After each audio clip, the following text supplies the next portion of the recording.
Kryeministri i vendit ka nënshkruar marrëveshjen për Finmekanikën të vitit investojnë në Pashaliman, duket sikur industria ushtarake shqiptare po ringjallet.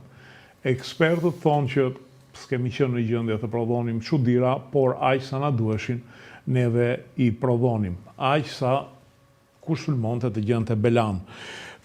Kemi nevojë për armë, nuk është se nuk prodhojmë, por cilat janë ato që prodhojmë, cilat janë industritë e reja që po ngrihen. Dhe pastaj kemi edhe takimin me NATO-n, takimi NATO-s që do zhvillohet në Tiranë, por që me ftohjen e Shtetet Bashkuara me NATO-n, duket sikur i ka humbur rëndësia. Megjithatë, mendoj që është i rëndësishëm. Dhe pastaj edhe pak për luftën Iran-Shtetet Bashkuara, një luftë e cila duket sikur kam frikë se kam mbaruar, po asnjëri nuk e thot. Për gjitha këto do diskutojmë me zotin Arven Çuko, ekspert për çështjet e sigurisë. Zoti Çuko, mirë se erdha. Mirë se u gjej. Atëherë, do flasim çik edhe për mobilizimin e përgjithshëm.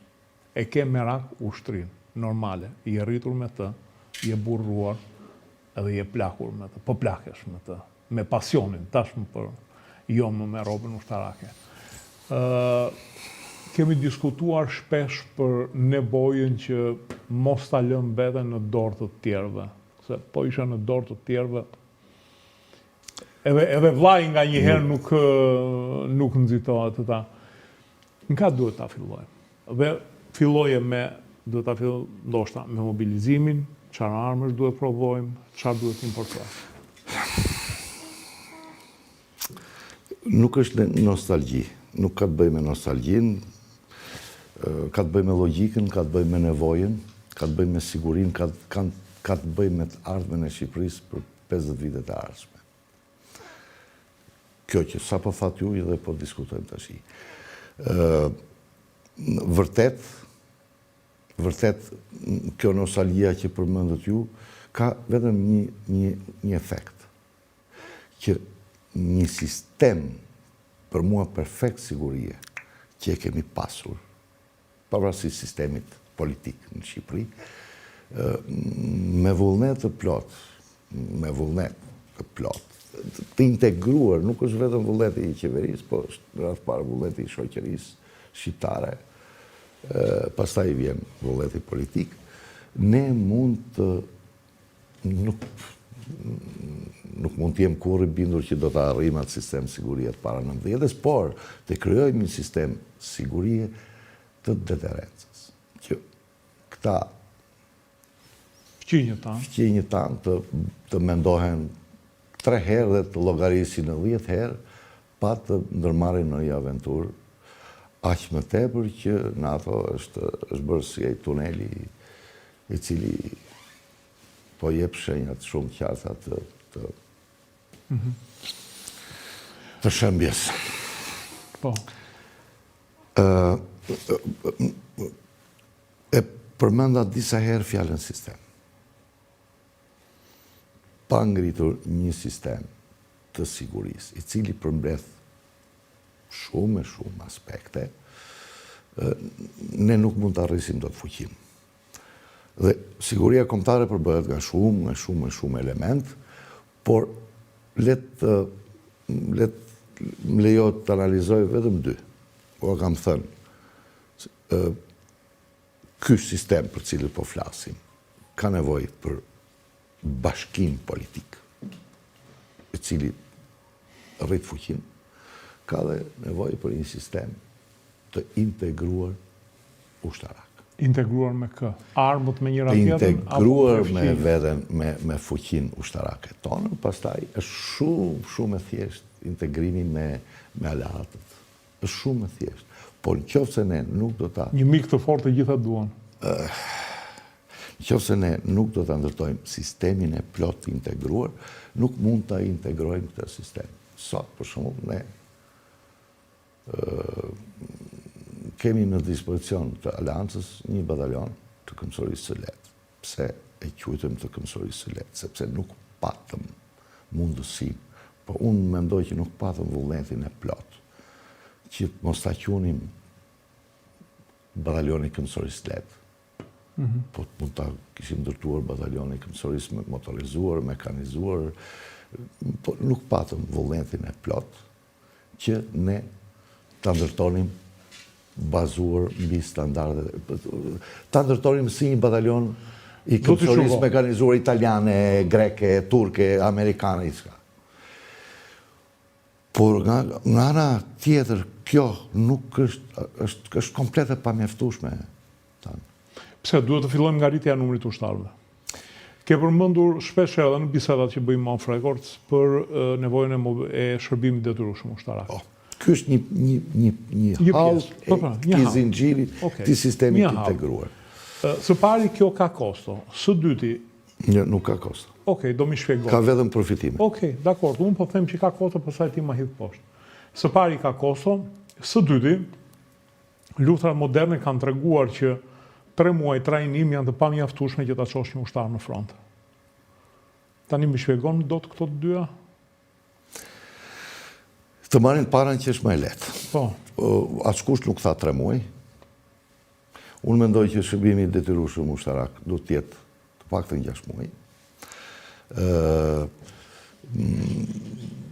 Po ki parasysh që luftat e sotme moderne kanë hedhur poshtë idenë e ushtrive të vogla dhe super profesioniste. E ke llafin për rastin e Izraelit? Jo vetëm të Izraelit, po dhe të luftës në Ukrainë dhe të përpjekjes amerikane për të ngritur atë bazën e përparuar operative në zonën e Isfahanit. Kush bëri që të dështonte? Ishin edhe fshatarët, edhe policët që hapën zjarr të parët. Pra, ushtria e vogël profesioniste ka filluar këtij koncepti të ushtrisë vogël profesioniste kanë filluar të tronditen gjërat. Sot një vend që është mbrojtje ka nevojë të kontrollojë të gjithë territorin e tij, të gjithë thellësinë e territorit të tij. Po thellësia e territorit të çdo vendi, qoftë edhe thellësi e vogël që kemi ne, do trupa për ta kontrolluar. Do një integrim të plot midis ushtrisë, policisë, atyre trupave vullnetare që duhet krijuar, nuk kemi ne që po e themi. Polonia ka krijuar gjithë vendet e tjera po e krijojnë trupat vullnetare, të cilat janë avërsisht si ato që kemi pasur dikur. Dhe nisur nga kjo, sot ushtria shqiptare është diku tek 30.000, nuk mjafton absolutisht me natyrën e re të luftës. Me natyrën e re të luftës që po zhvillohet në të gjitha zonat.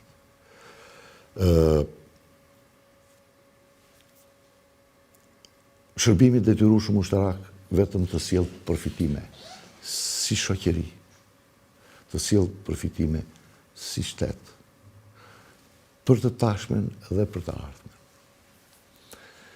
Moshën për shërbimin e detyrueshëm ushtarak sot në Shqipëri, me ata që janë brenda,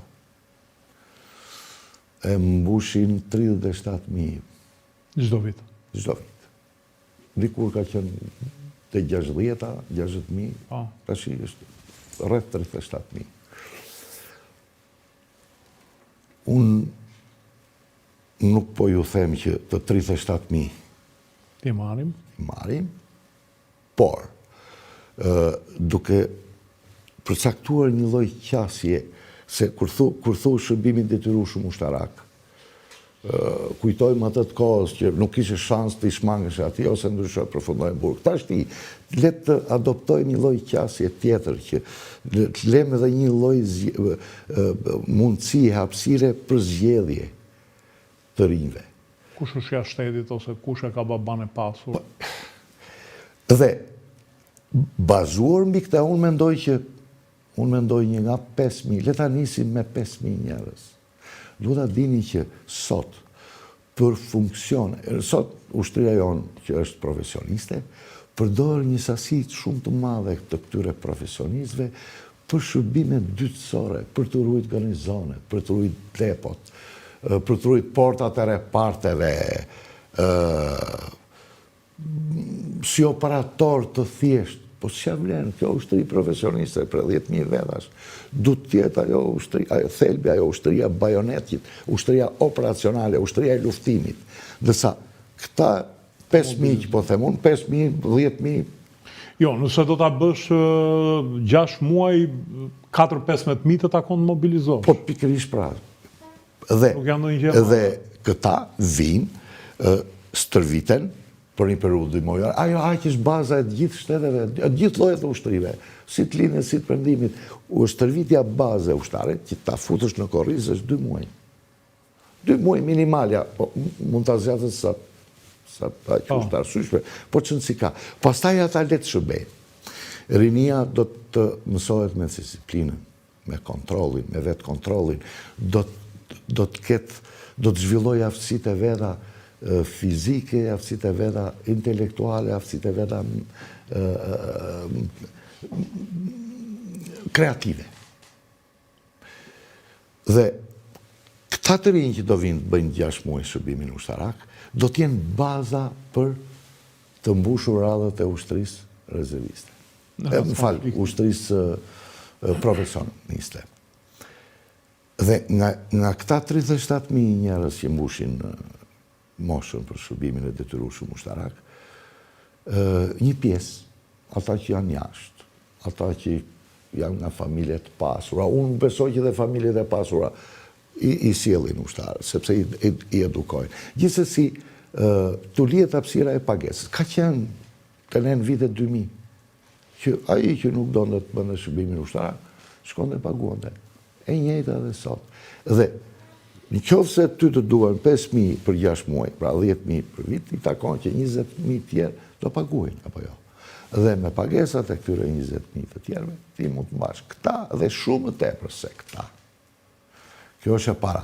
Nga ana financiare, me një laps të shpejt. Me një laps të shpejt, që një ushtar, një djalosh, që nuk të shëron dhe do të paguaj, mund të mbaj 3 ushtarë nga ata që duan të vinë. Pra kjo është shumë e thjeshtë. Ata që thonë financiarisht rëndohet, nuk i kanë bërë këtë lloj llogarisë, ose nuk janë futur, nuk ka pas vullnetin të futen kësaj lloj llogarie. Por nga ana shoqërore, nga ana edukative, shoqëria shqiptare përfiton jashtëzakonisht shumë. Mendoje një djalë që ta heqësh nga rruga, ta heqësh nga kafenet, ta heqësh nga droga, ta heqësh nga edhe nga rrjetet sociale, dhe ta çosh atje që të edukohet me disiplinë. Është ky telefoni, po si ja bëjnë ushtrit e tjera me rrjetet sociale? Ja kanë zgjidhur shumë thjesht, disa e kanë zgjidhur. Fillon stërvitja në orën 8, futet telefoni kasafort, dhe kur marron stërvitja në orën 4 mazites, merret telefoni. Disa tjera e kanë zgjidhur akoma më thjesht. Të hanën, dorëzon telefonin, e merr të premte. Ke linja që të flasësh me familjen e tjera. Kjo nuk është problem. Çështja e modernizmit, në thonjza të telefonit, apo për mua s'është problem. Po se kam dëgjuar si problem. Pra, rinia jon edukohet. Ushtria është një vend shumë i madh edukimi. Do kushtoj armatimin tyre. Do duan 15.000 automatik të rinj. Si janë gjithë thuat. Po nuk janë absolutisht asnjë gjë. Nga 1.000 euro. Po mirë me ushqimin, sa harxhon familja shqiptare? Sa harxhon? Ta zëm 30 euro? Në ditë? Po. Po të shkosh në restorant, po nuk harxhon 30 euro. Ti thua ti kthejnë te kazani makarona skuqura fasule? Po, siç është racioni sot standardi NATO-s, e ka ushtria jonë standardin e NATO-s të ushqimit. 197.000 lekë të vjetra në muaj. Po. 3.000 lekë dita? Po pse është 3.000 lekë dita? As 3.000 bile. Po pse më? Janë 200.000 lekë në muaj. Okej. Kazani bie më lirë. Jo, është gatim, është dinjitoz, është ushqim dinjitoz. Okej, nuk e di. Është ushqim dinjitoz. 200.000 lekë. Nuk kam brenda. Po një veshje, sa kushton? Sa kushton? Një komplet veshje. Sa? Po periudhën e verës sa kushton? Për periudhën e dimrit se mu ta ndash kollaj. Po të them unë tepër se 500.000 lekë vjetra, një komplet. Pushton, që do jenë Armani, më burë. Okej. është uniform ushtarake, e standard. Ja 1.000 euro gjithë vjetorja, Po, 15 milion tjera. po, 15 milion automatikët, 15 milion në kushtuan 30 milion po, euro deri të euro. Qa profitimi Për një ke ti vit. me 15 milion? Me 30 30 milion euro? Qa profitimi ke? Ke forcë të gatshme euro. 10.000 veta, shtes. 2.400 euro, jo, të llogarita 15.000 veta, i thonë 30 milion të tjera kushton ushqimi, vajtën të 60 milion shi. Sot, buxheti i shtetit shqiptar për mbrojtjen është 620 milion euro. Po, ama e dyfishon ushtërinë. Më tepër se e dyfishon. Më tepër se dy fishon. Unë e llogarita për 15.000 veta, Po, unë mendoj që s'ka nevojë për 15.000 tashti, sepse do të krijohet, do të jepet dhe koha për bërjen e infrastrukturës moderne unë e llogarita 15.000 veta për 6 muaj. Pra, shoqëria shqiptare dhe shteti shqiptar ka vetëm përfitim dhe nuk ka humbje financiare jo, por dhe nga ana tjetër është një, po e ri përsëris, është një shkollë e madhe edukimi. Do të shko. Për armatimin, përmende armat personale, Çake? nuk përbëjnë. Jo, në llogarita 1.000 euro një automatik, po kjo është në tregun e me shumicë të industrisë direkte shumë pak. Po, unë mendoj që një nga ato drejtimet e industrisë shqiptare të armatimit do t'jetë dhe prodhimi. Rikthimi kallashit. Jo i i armës personale, armës sulmit automatiku. Automatiku dhe pistoletës. Pistoletas në ushtëri, në luftën e sotme, pistoleta është vetëm për të vrarë veten. Në fakt, kam dëgjuar një statistik në Ukrainë që vetëm 10% e ushtarëve shkojnë në ndeshje armë të lehta, sepse o bedë në distancë nga artilleria o nga dronët. Artilleria, dronët, po. Do me thëmë, po kthejmë pothuajse pa... Më tepër kanë këto shotgunët për të goditur dronët. Për shotgun, qiftet, mesaqme. Qiftet, mesaqme. Ta shi ka dalë dhe një diçka e tillë që të mos ngarkohet ushtari me dy palë, dhe me automatikun dhe me qiften, ta shi kanë nxjerrë plumat plastik të automatikut, i mbajnë veç në karikatore veç, edhe gjujnë dronin sepse në grup të luftimit, se ushtari veproni vetëm, në një grup luftimi dhe dronet nuk vinë nga lartë, vinë nga anash poshtë, edhe duke gjujt ka pas rase që kanë vrarë njëri tjetër, duke gjujt dronin me automatik. E të shi ka dalë kjo që plumat plastik në vend plumat vërtet. Se a i dronin si rosa, po e... Një po hangri, një saqme po hangri. Një saqme. Por e kthyer në problemin më të madh doktrinor sot përpara strategëve ushtarak. Neve do arrim të Irani, po me caka qatora Irani blokoi superfuqinë e botës. Nuk po flas për dronët e mëdhenj, po flas për FPV, dronët e mëdhenj. Dakor, më jo, unë e rita me... Nga ana tjetër, përmenda sistemin se përsëri jam i detyruar ta shpjegoj sistemet urgjente, prioritare për ne që duhet ta kishim bërë është ngritja e sistemit të mbrojtjes kundërore. Dhe sistemi i mbrojtjes kundërore duhet jetë se s'bën integruar, ndryshe po të blesh një raket këtu, një antidron atje, nuk do të jetë absolutisht efektiv. Dhe sistemi i mbrojtjes kundërore përbëhet nga e para është radarët e paralajmërimit të hershëm. Ne e kemi nisur, e kemi radar fuqishëm nga Lockheed, por nuk mjafton një. Një mund goditet shumë kollaj. Du ta nisim se s'bën me sistemin me rrezet të mesme. Shqipëria është e vogël, dhe nga ana konceptuale nuk i duhet raketat Patriot. As ato së 400 të fashme. Ne duhet sistem i distancave të mesme. Por sot, me teknologjinë dhe armatimet e reja, distancat e mesme shkojnë deri në 100 km, mbi 100 km. 100-120 km. Dhe ju a kam thënë, një sistem i tillë, i vendosur në Tiranë, kap edhe Shkodrën, edhe Vlorën, dursin e gjithë ulësirën Po perëndimore. Gjirokastrën e Vlorën. Ka zgjidhje tjera, prandaj tash sisteme. Dhe po të realizojmë këtë lloj sistemi i të mbrojtjes kunarore, i cili është i lidhur pazgjidhshmërisht me sistemin tonë të emergjencave civile dhe sistemin tonë shëndetësor. Keni parasysh, mbrojtja kunarore në radhë parë është për të mbrojtur popullsinë, infrastrukturën dhe objektet. Dhe luftrat e sotme kanë treguar që përveç goditjes së parë që të bën kundërshtari, për të tazisuar radarët, qendrat e komandim kontrollit, pjesën tjetër e ka mbi popullsinë Civile. Për shkaktuar demoralizimin e saj. Shkaktuar demoralizimin e saj. Dhe pikërisht ky sistem që po ju them du të ketë se s'bën brenda edhe mbrojtjen civile, edhe sistemin shëndetësor.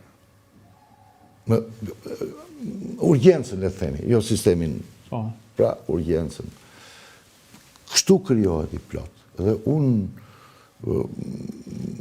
besoj që kjo që po them du ta kenë analizuar dhe ata që po rishikojnë ligjin tash. Për mendimin tim, të gjithë zjarfikset që ka sot Shqipëria, dhe nuk ka pak, ka rreth 1700 vete, duhet të jenë në varësinë direkte të Agjencisë Kombëtare të Mbrojtjes Civile. Në varësi të Agjencisë Kombëtare të Mbrojtjes Civile, e cila është në varësinë e Ministrisë së Mbrojtjes. Ky sistemi integruar që duhet të realizojmë. Secila bashki më vete, kjo lloj force nuk mund as të modernizohet, as të stërvitet, as të jetë në gjendje të kryej këto detyra e mëdha, të cilat ne i quajmë si të pamundura, ku të bjeri raketa Cruise apo raketa balistike tek i pallat dhe të zeri qindra njerëz, por realiteti sotëm po tregon që nuk është larg, është afër, është atje në horizont. Po.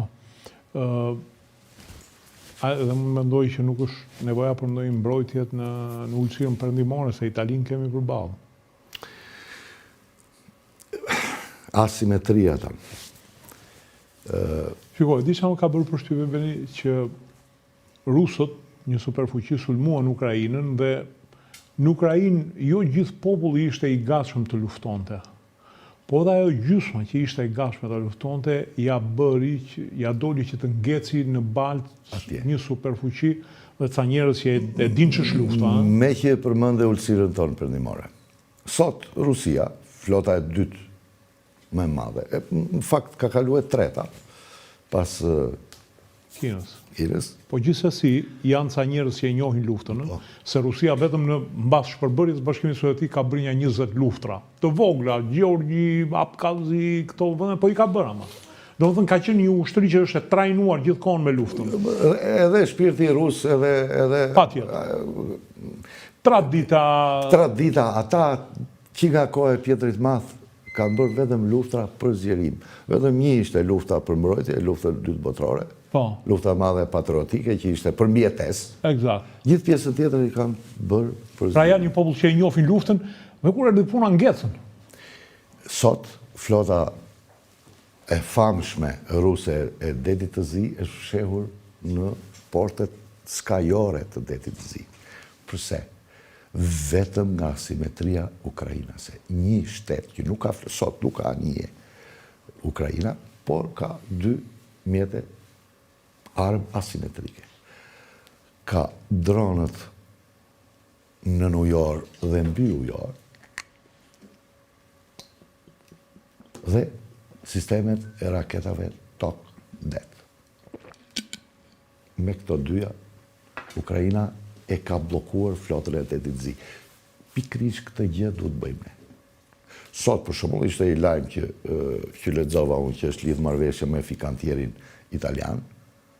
Po. Për rivitalizimin e saj, lajm shumë i mirë është. Dhe aty... Dhe në dijenin time i provojnë mjetet mira dhe Amerikanët vetë porosisin. Fikantieri është maja e teknologjisë, jo evropiane, po dhe botërore. Amerikanët, fregatat e tyre të reja, të cilat po i rikthejnë si sistem anije, si klasë anije, Amerikanët e kanë hequr fregatat në vitet 90, kur fillon me nduon që ishin zotrit e botës. Dhe lanë vetëm destroyer, kryzor dhe arpërmbajtëse. Helikopter mbajtëse të anije të nimse. Fregatat i hoqen si kategori, si klasë anijesh. Tashmë po i fusin dhe kanë marë si bazë, projekt italian, italo-francez, fregatën Frem, quhet ajo. Dhe pikrish është fikantieri ai që e prodhon këtë lloj fregate. Dhe kuptohet që nuk mund të tregohet gjithë planet, por aty ishte e parashikuar ndërtimi anijeve deri në 800 tonë. Sepse lufta sot po tregon, dhe ajo e detit zi me Rusi-Ukrainë, po dhe kjo e Iranit, po tregon që për detrat e vogla, për detrat e vegjil, si deti zi, deti Adriatik, Joni, edhe Mesdheu. Edhe Mesdheu. Gjithë edhe Mesdheu, po ta shohësh aty. Gjithë ata ishuj që ka. Siciline, Maltën, pra është i ngushtë. Ka ikur epoka e flotave të mëdha me bazë arpërmbajtëse për detet e vegjla. Në oqeane, hajde flasë. Në oqeane, pastaj kuptohet është projektimi i forcës një superfuqie të madhe. Por këtu dhe vendet evropiane po ndjejnë nevojën e ndërtimit të anijeve. Suedia me Norvegjin, Danimarka, po Suedia dhe Norvegjia janë në maj të kësaj gjëje, i kanë pas mundësit financiare të ndërtonin destroyer, fregata. Jo, Suedia anijen më të madhe të vetë, e ka 600 tonëshe. Dhe përballë kishte Rusin. Përballë kishte Rusin. 600 tonëshe e ka, sepse specialistët e tyre të marinës e kanë kuptu herët këtë çështje që një det të mbyllur si deti Iveriu dhe deti Baltik nuk bën punë fregata apo destroyeri, bën këtu anijet e shpejta. Të njëjtin rrugë du të ndjekim dhe ne. Beni, çfarë armësh provojmë dhe çfarë do të jemi në gjendje të provojmë? Kam frikë se know-how na ka humbur, ata mjeshtrat, inxhinierat, projektues na kanë humbur. Megjithëse kanë dalë edhe çuna të ri, Nuk, po them prapë që nuk është nostalgji, po le të kthehemi pak mbrapa. Ne kemi ndërtuar një bazë shumë, kemi pas ndërtuar një bazë shumë të fuqishme të industrisë ushtarake, në kohën kur kemi qenë plotësisht të mbyllur. Në kohën kur niveli arsimor, kulturor ishte shumë e shumë. Ultët se ajo punë ka nisur vitet 60. Në vitet 60 me kinezët. Inxhinierat i gjeje me gishtat e dorës, ishe i mbyllur, nuk ishte as internet. Imagjino të merreshe know-how nga një inxhinier kinez, e mendon? Kinez që sa ta përkthente të vinte këtu, ka ikur ajo kohë. Sot është brezi i ri në kohën e internetit, kohën e burimeve të hapura, dhe unë nuk e quaj problem të madh atë know-how.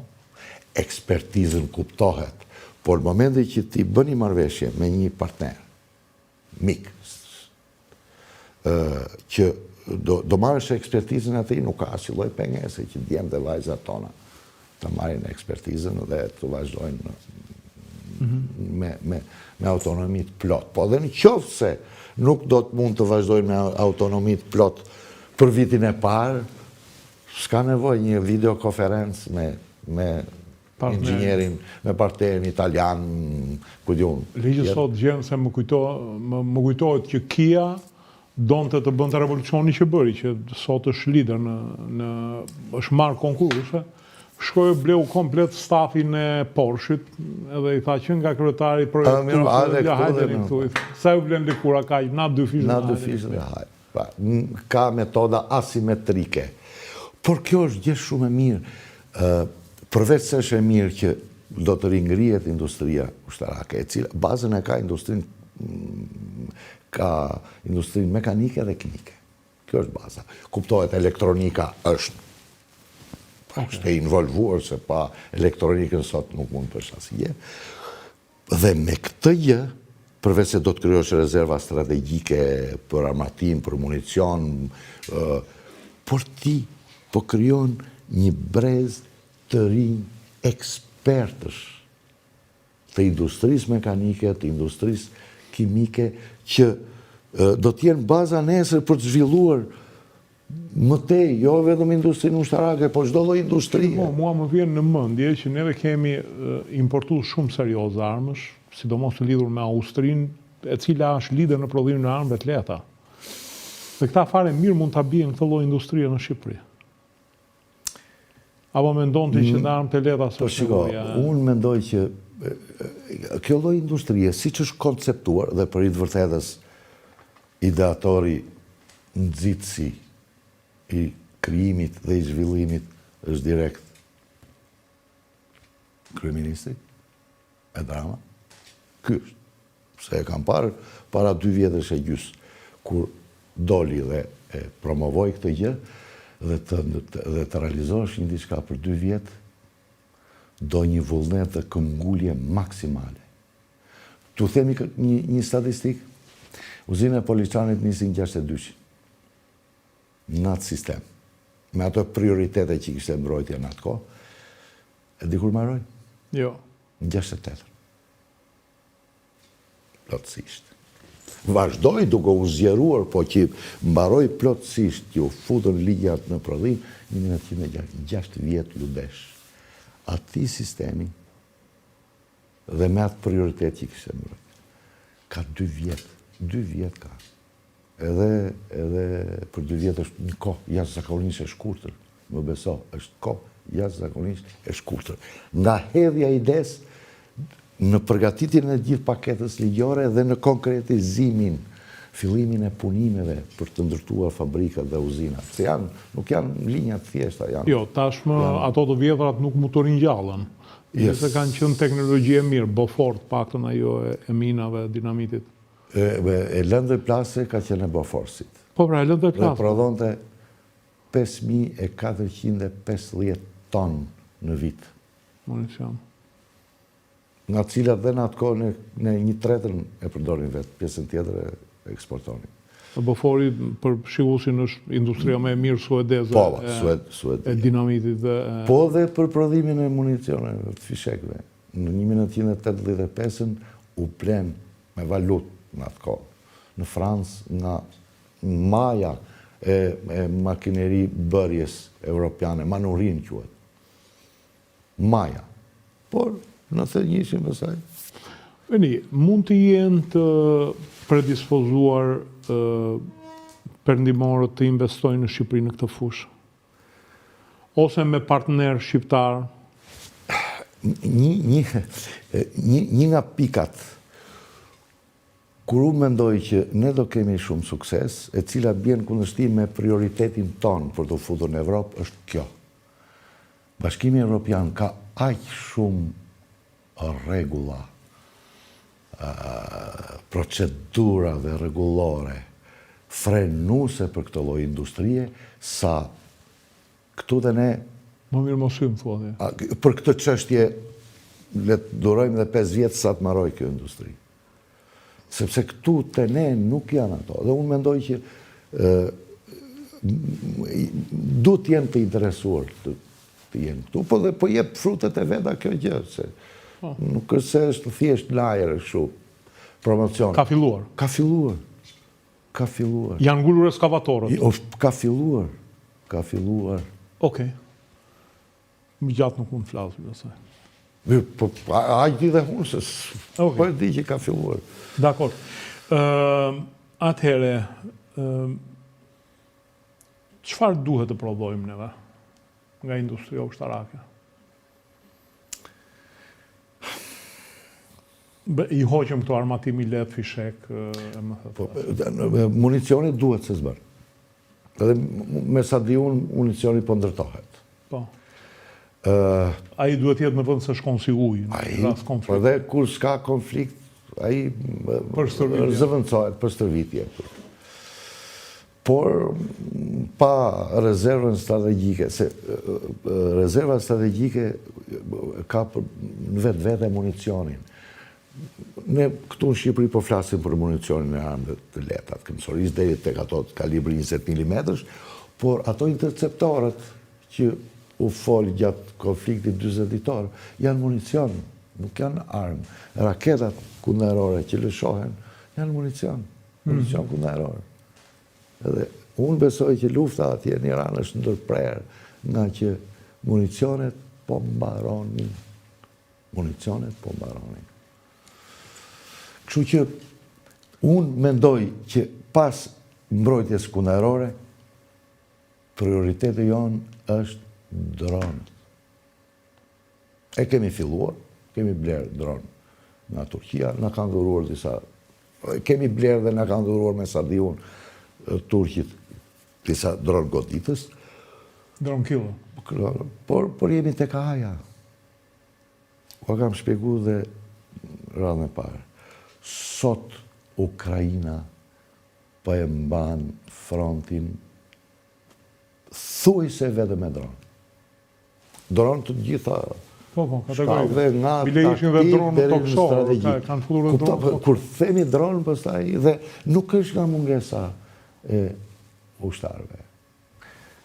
Kjo gjë, dronët tokësorë. Po, ka më mirë se sa të qosh funizime dhe të tërheqësh të plagosurit.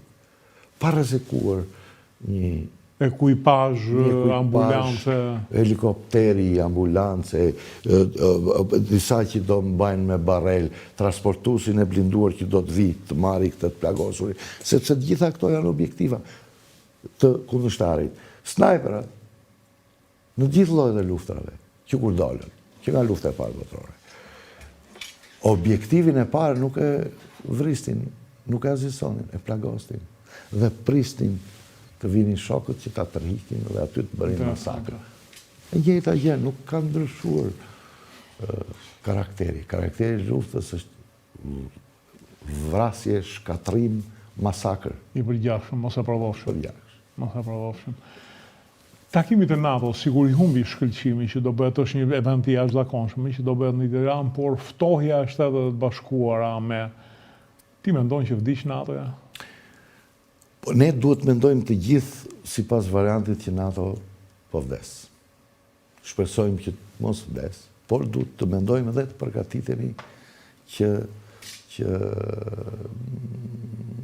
në mos do shpërbëhet, do ndryshoj thelbin e saj, do të ndryshoj thelbin e saj në vetë. Nuk mund të them diçka konkrete, po shiko, një aleancë e para, aleancat janë gjithmonë politika ushtarake, për këto të ushtrisë që po flasim.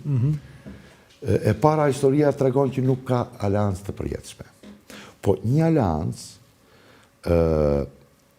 mbështetet që të ketë bazë të fortë, një aleancë mbështetet mbi vlerat, mbi interesat dhe mbi besim. Tashi, mbi NATO, të sotme që njohim, vlerat janë të njëjta, sepse është ndërtuar mbi bazën e vlerave të shtetit demokratik dhe shtetit drejtës. Kështu është. Interesat kanë filluar të tronditen, të lëkunden. Interesat janë veç të evropianëve, janë veç të amerikanëve. Po edhe brenda në Europë, të tjera interesa Polonia, të tjera Portugalia. Interesa ka Portugalia. Dhe treta që është tronditur thellësisht është besimi. Mendon që amerikanët, gjithë ata strategjistë që investuan 80 vjet në këtë aleancë, do ta hedhin poshtë kaq shpejt? Apo për perandorinë amerikane s'ka më vlerë Europa Perëndimore? Do jetë rasti i parë kur një perandori e fuqishme refuzon perandorinë e vet? Do t'ju bëj një analogji nga historia e luftës së dytë botërore. Në luftën e dytë botërore, besoj e dini, që Amerika ishte izolacioniste, apo jo. E mbyllur vetë, kishte krijuar linjën e vetë të interesave në paqësor dhe në Karaibe, sepse 1905 ata mundën Spanjën, morën Filipinat, apo jo, dhe morën dhe Karaibe, Kubën. Pra këtu e kishin drejtimin. Morën pjesë në luftën e parë botërore, pasi ishin masakruar shtetet evropiane, me qëllimin e vetëm që të dilnin fuqia dominante. Dhe dolën. Sepse ata shkatrun vetë. Por në vitet 30 ka qenë izolacionalizmi në politikën, ishte merita e Rooseveltit, që filloi duke e lëvizur drejt aleancave, por nuk mund ta bënte dot pa sulmin japonez. Pra, si analogji, këndvështrimi amerikan sot është në paqësor. E kanë shprehur vetë ata, po është analogji shumë. Atëherë ishte Japonia, sot është Kina. Pra, këndvështrimi, gjithë është e drejtuar nga paqësori. Sepse si kontinent midis dy oqeaneve, oqeanin Atlantik të vetin e ka. E ka të vetin.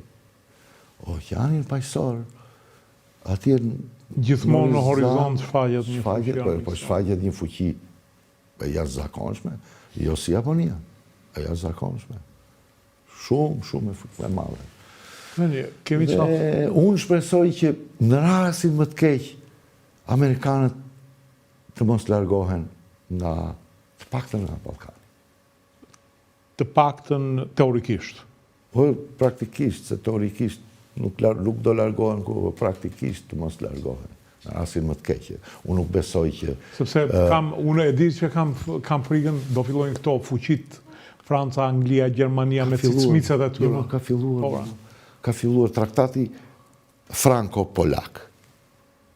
Kjo marrëveshja për stërvitje bërthamore, ku diun ç'është. Janë me luftën e dytë botërore. Në aleancat e luftës parë. Luftës parë, tamam. Para luftës parë. Pra do ngjallen të Europa që ka qenë tërkohë. Që u ngjallën këto edhe para 10 vjetësh, po për fat ram, domethënë nuk u zhvilluan që kur thanë nuk është më e rëndësishme NATO, po aleancat dypalëshe. Pra, interesi jon themelor është NATO-a të mos prishet. Veni, me cilin mendon ti, të thua që duam të lidhem me Shtetet Bashkuara, duam ne, po duan ata se kanë punë të tjera. Cilat nga këto fuqi mendon ti që janë më afër nesh? Italianët sigur s'kanë as fuqi, as dëshirë ta ushtrojnë rolin e tyre si fuqi mesdhetare. Siç e mendoj unë gjeostrategji, se kjo është gjeostrategji që po diskutojmë bashkë. Siç e mendoj unë. E para, e kam bindjet plot që pa rritur fuqin të brendshme, jo nuk të do, por nuk të në përkëm të zhvlerëson. Së llogarit, pra së do një së llogarit. Ky është kushti i parë për të krijuar një aleancë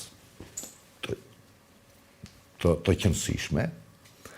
E dyta, du të shohim afrimin e interesave për këtë pikën e dytë të këtyre aleancave, dhe unë shoh një trekëndësh. Italia është pjesë e trekëndësit, po si jo se është shumë e fuqishme, por se duhet të jetë pjesë e trekëndësit që të ketë bazë më të fuqishme, më solide. Dhe unë shikoj Gjermani, Turqi, Itali. Gjermania bashkë me linjën e saj që ndalon në Dubrovnik dhe du të ndaloj këtu te ne. Turqia për ato arsyet historike dhe geostrategjike, dhe Italia po për të njëjtat arsye historike dhe geostrategjike. Beni, e cike luftën Iran, Shtetet e Bashkuara, kemi shtemi ndonjë gjë të re, më duket sikur nga briefing i fundit që bën. Unë shpresoj, nuk ka lëviz asgjë, unë shpresoj që të mos rifilloj lufta, më shpresoj shumë që ne të paktën mos ndjejmë pasojat, se rifillimi i luftës do thotë eskalim. Shpresoj që të ndale deri këtu, po, mua kam thënë dhe njerë, afrimi i 10 anijeve, i 100 avionëve, për çfarë? Për presion. Unë mendoj që afrimi, Amerikanët kanë afruar... Po dislokojnë... Po dislokojnë. Po vjen aeroplanmbajtësia e tretë. Bashkë me aviacionin detar të aeroplanmbajtëseve, në rreth e rrotull që kanë aftësinë të godasin Iranin, Amerikanët kanë afruar rreth 1000 avion. Për sa jo? Kam idenë që është gati gjysma e fuqisë ajrore operative. Jo.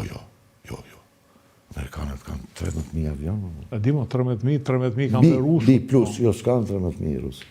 Sa kanë? Amerikanët kanë 13.000 avion plus, Operativ. pa llogaritur Kanë frikë se s'janë operativ që të gjithë. por- Se dhe nga aeroplanmbajtëse në numër kanë 12, po operative 6 kanë. 6 i kanë në riparim të Po jo, vazhdueshëm. 70% është norma. Pra nga 10 shtati kanë operative. Kjo është e sigurt tjerë, po problemi është se kur thuhet operativ, nga këta 1000 avion, goditës mund t'jenë maks 300 avion goditës. Pjesa tjetër janë avion tankera, janë avion zbulimi, janë avion furnizimi, avion transporti. Pra, e gjithë struktura operacionale, këto, lajmet e thonë. I zhbllokuan ato nevojtorët e aeroplanmbajtëve George Bush. Nuk dihet akoma. Po pikërisht dhe këto aeroplanmbajtëse do të rrinë goxha larg zonës luftimit. Kroaci shkoja më duket. Pa janë vajti në Kroaci për riparim. Për riparimet të vogla. Okej. Zoti Çuko, faleminderit.